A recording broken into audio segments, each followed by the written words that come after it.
First, opening, fire was not comfort, it was medicine. For the first 15 seconds, draw closer and imagine this. A soldier in the Ardennes, fingers numb, lungs burning, snow drifting silently into his foxhole. And the only thing standing between life and death is not a rifle, not a medic, but a sliver of steel smaller than a matchbox. A razor blade. Tonight on Historia Prime, we uncover how one of the quietest tricks of World War II saved lives without ever appearing in a manual. If you picture fire the way we know it today, warm, bright, comforting, you must erase that idea entirely. On the Eastern Front, across the frozen ridgelines of the Alps, and deep in the forests of the Ardennes, fire was not comfort, fire was medicine. Hypothermia killed faster than bullets, frostbite stole hands before dawn, trenchfoot crippled men who never saw the enemy. Exhaustion hollowed out entire units in silence. When temperatures collapsed and winter squeezed shut like a steel trap, a small pocket of heat was as critical as a tourniquet or morphine. There was no such thing as lighting a fire to get warm. Warmth was not a luxury. It was a biological intervention, a way to buy the body a few more hours of life. But here lies the real dilemma. When everything around you is soaked, frozen or half buried under snow, and when your hands can barely hold a match, how do you create flame? Without the right materials? What do you do when failure isn't inconvenient, but fatal? That question is the doorway into one of the most overlooked survival truths of World War II. Pause. Take a breath. Now we step deeper. Second, why just start a fire failed in WWII conditions. Today, it is easy to say just start a fire as if it were simple, but that assumption collapses instantly when you place yourself inside a real winter campaign of the 1940s. Soldiers did not fight the cold in survival schools or weekend camps. They fought it while exhausted, wounded, terrified, and sleep-deprived. A fire wasn't a project. It was a race against the body shutting down. Matches absorbed moisture the moment a soldier hit the ground. Gloves stiffened with ice until hands lost all finesse. Tinder, in the form we know it, dry bark, crisp leaves, fine fibers barely existed in a frozen world. Snow soaked everything. Wood was saturated, even paper was rationed. Each attempt to strike a flame cost precious heat and precious time, and every failure pushed a soldier closer to the edge. In winter memoirs from both Allied and Axis veterans, we see the same haunting detail repeated again and again. Attempts to light a fire that produced only sparks, smoke, or nothing at all. Men huddled over damp matches while wind stripped the warmth from their skin. Some recalled that a single failed ignition could drain morale more brutally than enemy fire because it meant they would face the night with nothing. And this is the truth modern viewers must understand. Soldiers in World War II did not experiment with fire-starting techniques. They could not afford creativity. They needed methods that worked immediately under the worst possible conditions. They needed certainty, not theory. Any action that wasted heat was an action that took them one step closer to dying in the snow. With this pressure in mind, we begin to understand why such a small, simple object would become one of the most reliable heat tools on the battlefield. Third, when everything fails, survival uses what is already there. When conditions strip away every advantage, survival stops being a matter of equipment and becomes a matter of adaptation. Contrary to what we imagine today, World War II soldiers did not carry survival kits. They did not have ferro rods, emergency tinder, or specialized fire starters. Their packs held ammunition, rations, shaving kits, and the bare essentials of military life. Nothing more. So when soldiers needed heat, they turned not to gear, but to whatever they already carried. That is where the real genius of wartime survival appears. Under pressure, a soldier will look at ordinary objects with new eyes. A bayonet becomes more than a weapon. It becomes a windshield. A mess tin becomes a heat pan. The rim of a helmet becomes a spark catcher. And a razor blade, thin, steel, precise, becomes something far more valuable than anyone expected. A thermal lifeline. Every unit had them. Every soldier shaved. Every pocket carried at least one spare blade. They were universal, abundant, and ignored until the cold forced men to push beyond the original purpose of every item they owned. This is where survival knowledge truly emerges, It doesn't grow out of textbooks. It grows out of necessity, out of repeated behavior across different fronts, out of men discovering again and again that the objects they already carried held hidden capabilities waiting to be used. Under the crushing conditions of winter warfare, the razor blade didn't become a miracle. It became a solution born from the simple question every soldier asked when the cold closed in. What do I have that can save me right now? And that question would unlock one of the quietest, least documented fire-starting methods of the entire war. Fourth, the razor blade. Why this one object stood out. When you look at a razor blade today, you see something trivial, disposable, a tool of grooming. But a soldier in winter warfare saw something very different, because when death comes from cold rather than bullets, the value of every object changes. The razor blade became unique not because it was sharp, but because it possessed qualities almost no other field item had. It was thin enough to heat instantly, yet strong enough to hold shape. It was carbon steel, which reacts quickly to sparks and absorbs heat faster than stainless alloys. And unlike thicker metal surfaces, helmet rims or bayonets, a razor blade didn't waste heat. Its mass was so small that every spark mattered. Every degree gained was delivered almost directly into whatever touched it. In the harsh logic of survival, thickness becomes a weakness. Thick steel takes too long to warm. Wood scorches but does not transfer heat evenly. Fabric burns before it can help. But that fragile little rectangle of steel, the one meant for shaving, existed in a perfect thermal sweet spot, thin enough to respond instantly, conductive enough to deliver heat predictably, stable enough to anchor tinder without scattering it. This is why the razor blade was more than a convenient item. It was, in the purest sense, a precise and controllable heat surface. Its geometry allowed soldiers to angle it, elevate it slightly, or shield it from wind. Its edge created a sharp ridge where sparks could land without bouncing away. Its flat body formed a temporary heat reservoir. And because every soldier carried at least one, it became a standardized, universal solution across entire armies, whether anyone wrote it down or not. The razor blade was never meant to be a cutting tool in these moments. It was, instead, a thermal interface, a bridge between a dying spark and a struggling flame. And that distinction is at the heart of why this trick quietly endured across multiple fronts of the war. 5. The razor blade fire method. Mechanics, not myth. To truly understand why this method worked, we must strip away the romantic notion of a clever battlefield trick and look directly at the mechanics. What soldiers discovered was not magic, and it wasn't improvisation. It was a predictable interaction between sparks, steel, and marginal tinder repeatable across environments, units, and conditions. A spark on wood dies instantly because wood lacks the ability to hold and redirect heat. A spark on fabric vanishes even faster, as the material simply absorbs and disperses the energy. But a spark landing on thin steel behaves differently. It lingers, it transfers, it transforms. When a soldier placed the razor blade flat on a stone or ground surface, even slightly angled, it created a controlled landing zone where sparks could accumulate instead of scatter. The steel heated rapidly, and that heat remained localized long enough for a shred of damp cloth, scraped wood, or pocket lint to shift from cold to warm to smoldering. The brilliance was not in the act of striking sparks. Any soldier could do that. The brilliance came from concentrating heat where it mattered most. Rather than chasing the flame blowing desperately on cold tinder, waving hands to shield smoke, the razor blade allowed heat to build exactly where the tinder touched the metal. And the breath a soldier used was not a frantic gust. It was a narrow, controlled exhale channeled along the blade's surface, guiding oxygen without disrupting the delicate balance.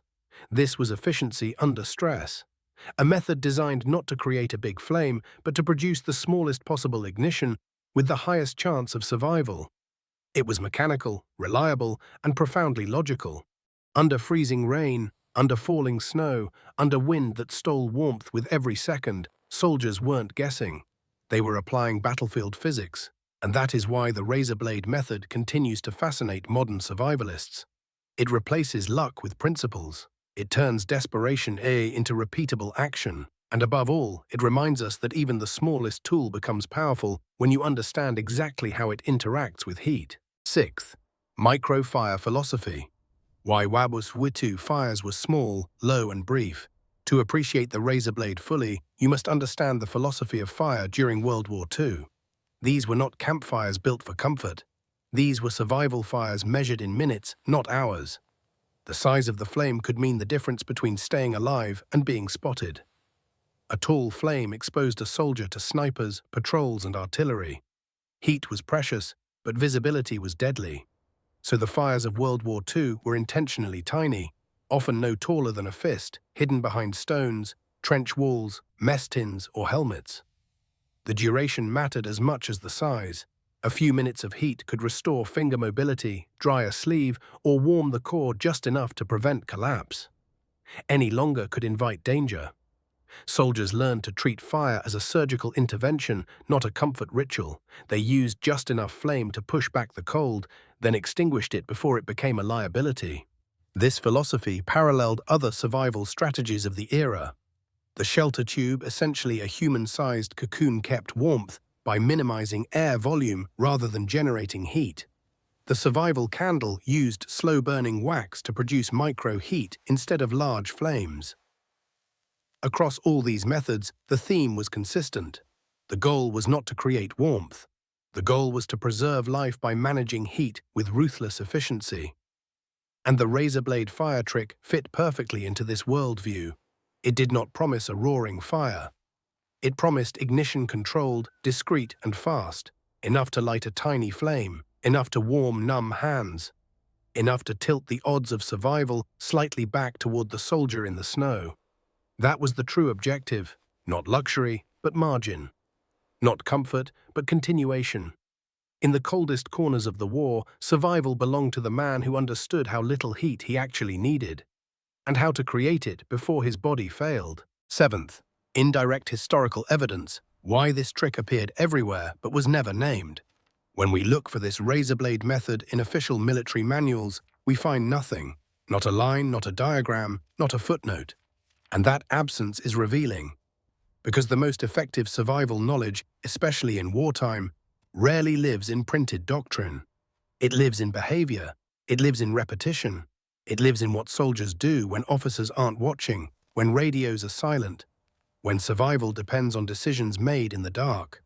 Across memoirs from Germany's Eastern Front, the American Ardennes, and even Alpine troops fighting in the Italian mountains, we see the same pattern appear again and again. A short sentence here, a passing reference there, a soldier describing sparks being caught on a piece of metal, another writing about heating a sliver of steel to coax damp fibers into smoke. None of them call it a trick. None name the method. None claim invention or ownership. Yet the behavior repeats almost identically across thousands of miles of battlefield. Why? Because the battlefield itself taught the same lesson to everyone who fought the cold. When tinder fails, when frost destroys dexterity, and when a single spark means the difference between life and death, men arrive at the same solution independently. A thin piece of steel becomes a heat surface. Sparks become fuel. The cold becomes the teacher. That is the power of indirect evidence. When different armies in different places, men who never met, reach the same practical solution without sharing knowledge, it stops being folklore. It becomes a pattern. It becomes a survival constant, and it tells us that this method wasn't rumor or accident. It was the quiet, universal instinct of soldiers fighting the same enemy, the cold. 8. WWIISURVIVALWASTHERMALECONOMICS. To truly grasp the razor blade's importance, we must zoom out and look at the broader philosophy behind WWII winter survival. Because whether we examine Siberian trenches, Belgian forests, or frozen mountain passes, the underlying principle remains the same. Survival was not about generating heat, it was about conserving it. Every technique that emerged during the war followed this logic. Soldiers used body shields, snow walls, or even collapsed rubble to trap micro-pockets of warm air. They insulated boots with rags, newspapers, or dry grasses, not to create warmth, but to prevent loss.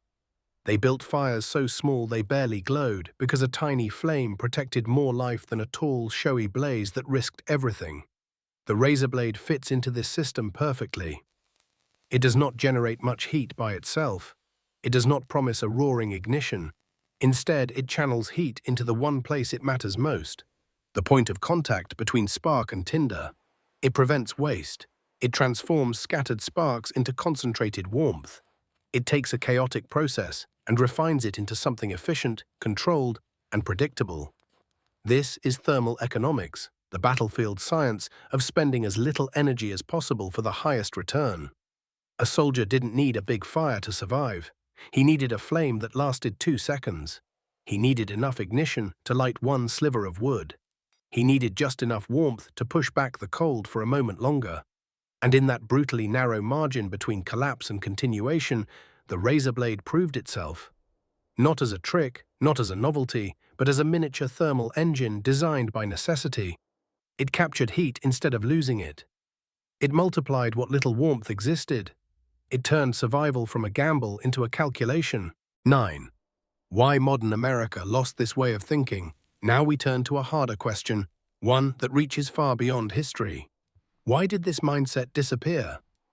Why does modern America, despite its abundance of tools and technology, often struggle when the power goes out? When a blizzard cuts the grid, or when a simple camping trip turns cold and miserable? The answer is both simple and uncomfortable. We have replaced understanding with convenience. Electricity replaced fire, central heating replaced strategy, gasoline replaced preparation, and gear, the shelves of survival stores overflowing with gadgets, replaced the quiet confidence that comes from knowing how heat actually behaves. When a winter storm knocks out power across an entire state, panic spreads, not because conditions are harsher than in 1944, but because the average person no longer knows how to protect their own warmth. When temperatures plunge, when batteries die, when lighters fail or propane runs dry, many discover that their safety depended entirely on infrastructure and never on knowledge. This is where the contrast becomes stark. A World War II soldier and a modern civilian face the same physics, the same cold, the same need for heat. But the soldier understood something we have forgotten, that survival begins with the ability to work with what you already have, not what you hope to buy. Comfort over generations has slowly erased competence. It has dulled our ability to adapt. It has convinced us that warmth comes from devices rather than decisions. And that is why the razor blade fire trick still matters today. Not because you will need to use a razor blade in a blizzard, but because the philosophy behind it, the ability to see hidden potential in ordinary objects, the skill of conserving heat instead of wasting it, the calm focus under pressure, is exactly what modern Americans lose when comfort becomes dependence. It is a reminder that knowledge is the only survival tool that never runs out of fuel. 10. Modern applications. Not the blade, but the principle. When we talk about this technique today, it's important to recognize what truly matters. This is not a call for anyone to go into the cold with a razor blade and relive the hardships of wartime survival. The lesson is not the object. It is the principle behind it. Because the physics that kept a soldier alive in 1944 are the same physics that govern any cold weather emergency today. And understanding that can turn a modern crisis into something manageable. The core idea is simple. Thin metal heats quickly, holds that heat briefly, and transfers it directly into whatever touches it. That behavior hasn't changed. A utility blade, a multi-tool, a steel card, a fragment of aluminum, nearly anything with low mass and high conductivity can serve the same purpose. What matters is not the specific item in your pocket, but your ability to recognize how heat concentrates, how sparks behave, and how small, efficient contact points can make ignition possible even when everything feels impossible. Imagine cold camping when your lighter sputters and your hands lose dexterity. Or picture yourself stranded in a vehicle during a winter storm, watching the temperature drop as your phone battery fades. Or think of a blackout where the heating grid collapses and your home begins to shed warmth faster than you can replace it. In all these moments, survival is not about replicating a razor blade trick. It's about adopting the wartime mindset, using what you already have, working with thermal reality instead of against it, and understanding that a tiny point of ignition can change the outcome. This is why the principle matters far more than the tool. Tools evolve, conditions change, technology fails. But the knowledge of how heat behaves, how it moves, how it transfers, how it can be concentrated, remains universal. It adapts across eras. It moves from the battlefield to the mountains, from the trenches to the highways, from the past into the present. Survival knowledge adapts. Tools change. But the understanding that saved lives in World War II still has the power to save lives today, if we know how to recognize it. 11th. Closing. Quiet knowledge saves lives. In the end, the razor blade fire trick was never honored with medals. It was never printed in handbooks. It never appeared in official training or after-action reports. It lived in whispers passed between men who had nothing left except their will to make it through one more frozen night. And yet, this small, unrecorded method saved more lives than many celebrated inventions because it came from observation, adaptation, and raw necessity. History often remembers the loud moments, the battles, the breakthroughs, the commanders, the victories. But survival, the quiet persistence of the individual soldier, is built on knowledge that rarely makes headlines. Small ideas, tiny adjustments, the kind of insight that grows in trenches, in foxholes, in the frozen corners of Europe where men learn to outthink the cold. These lessons are not grand, but they are profound. They remind us that human ingenuity thrives not in comfort, but in pressure. The razor blade fire trick is a perfect example. Simple, uncredited, invisible to official history, but proven, repeated, and trusted by those who needed it most. It is a reminder that some of the most valuable tools are the ones no one talks about, the solutions discovered out of pure survival instinct rather than design. So we end with a question one that reaches across decades and lands squarely in the present day. If everything you rely on failed tomorrow, if the power went out, the gas stopped flowing, the batteries died, and the warmth drained from your home, what knowledge would remain? What would you fall back on, not in theory but in practice? Because in the darkest hours of winter, it is not gear that saves you, it is understanding. It is awareness. It is the quiet knowledge passed down by those who learned, under fire and frost, how to survive.